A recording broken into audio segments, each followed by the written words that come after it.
പണ്ട് British government ഭരിക്കുന്ന കാലത്ത്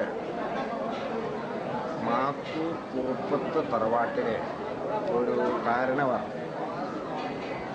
ഈ വഴിക്ക് കയ്യിൽ അന്ന് നിരോധിച്ചിരുന്ന പുകയിലയുമായിട്ട് വരുന്ന സമയത്ത് ബ്രിട്ടീഷ് പട്ടാളക്കാർ അദ്ദേഹത്തെ തടഞ്ഞു നിർത്തുകയും പുകയില പരിശോധിക്കാൻ വേണ്ടി നോക്കിയപ്പോൾ അതിനകത്ത് പുകയിലയ്ക്ക് പകരം ഒരു വിഗ്രഹം കാണുകയും ദൈവചൈതന്യത്തോടുകൂടിയിട്ടുള്ള ഒരു ചൈതന്യം കാണുകയും ഉണ്ടായി എന്നാണ് ഞാൻ മനസ്സിലാക്കിയിട്ടുള്ള ഐതിഹ്യം.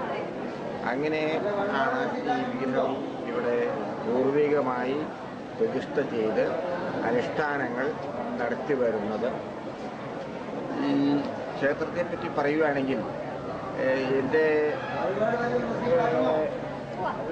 സങ്കല്പത്തിൽ എൻ്റെ അറിവിനനുസരിച്ച് നോക്കുമ്പോൾ ഇവിടെ പ്രധാനമായിട്ടുള്ള ഒരു വിശേഷത കേരളത്തിലെയും പാലക്കാട് ജില്ലയും മറ്റു ക്ഷേത്രങ്ങളില്ലാത്തൊരു വിശേഷത കൂത്തഭിഷേകം എന്ന ഒരു ചടങ്ങാണ്.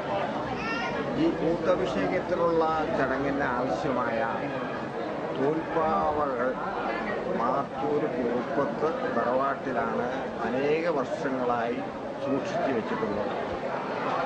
ഉത്സവം തുടങ്ങുന്നതിന് മുമ്പ് ഈ ദേവസ്വത്തിൽ നിന്ന് ആചാരപ്രകാരം മാത്തൂർ കുറുപ്പത്ത് തറവാട്ടിൽ പോയി തോൽപ്പാവകൾ അവിടെ നിന്ന് കൊണ്ടുവന്ന് ഇവിടെ തോൽപ്പാവക്കൂത്ത് നടന്നു വരികയാണ് പതിവ്.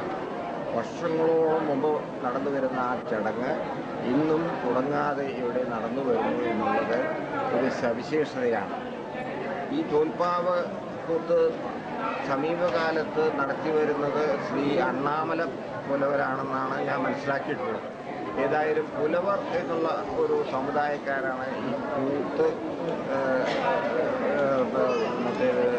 നടത്തി വരുന്നത്.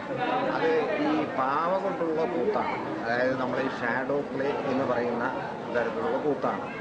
ഇവിടുത്തെ കൂത്തഭിഷേകം കഴിഞ്ഞിട്ട് മാത്തൂർ കാളികാവ് എന്ന് പറയുന്ന സ്ഥലമുണ്ട്. അവിടെയും ഈ കൂത്തഭിഷേകം നടത്തുന്നതായി കണ്ടിട്ടുണ്ട്. ഈ കൂത്തഭിഷേകത്തിൽ അഭിഷേകം നടത്തുന്നവർ അവരുടെ ചൊല്ലുന്നത് ഈ തമിഴ് ഭാഷയുമായിട്ട് ഒരു സാമീപ്യം കാണുന്നതായിട്ട് എനിക്ക് മനസ്സിലാക്കാൻ സാധിക്കും. അപ്പോൾ പാരമ്പര്യമായി നോക്കുകയാണെങ്കിൽ തമിഴ്നാടുമായി ഏതോ തരത്തിലുള്ള ഒരു ബന്ധം ഈ കൂത്തഭിഷേകത്തിനും ഉണ്ടെന്നാണ് ഞാൻ വ്യക്തിപരമായി വിശ്വസിക്കുന്നത്.